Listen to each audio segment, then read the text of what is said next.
Mimi naitwa Musa Masharia, niko KCJC.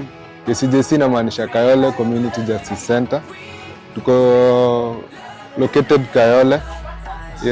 Na tunafanya stories zinahusiana na social justice na kuempower community na mayouth, na tumekuwa tukitry several things but yenye imework na sisi for now imekuwa ni kuprint matisho.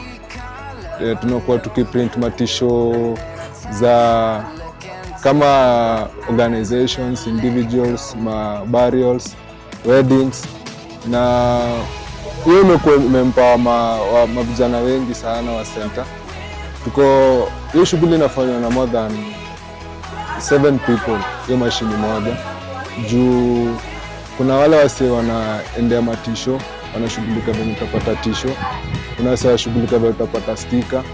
Kuna wase sasa watapress.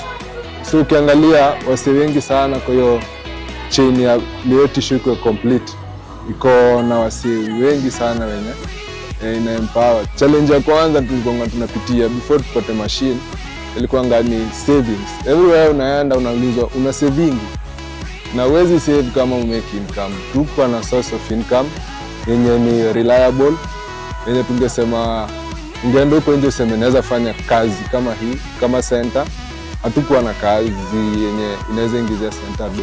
Hiyo challenge tumeweza kufight through hiyo mashini, kututengenezea do, tunaweka kwa account na tuna save.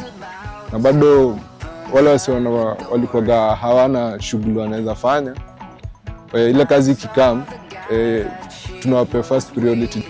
Kama Kayole Community Justice Center tunashukuru sana kwa JJF na I&M kwa kusupport Kayole Community Justice Center na hiyo mashini ya kuprint.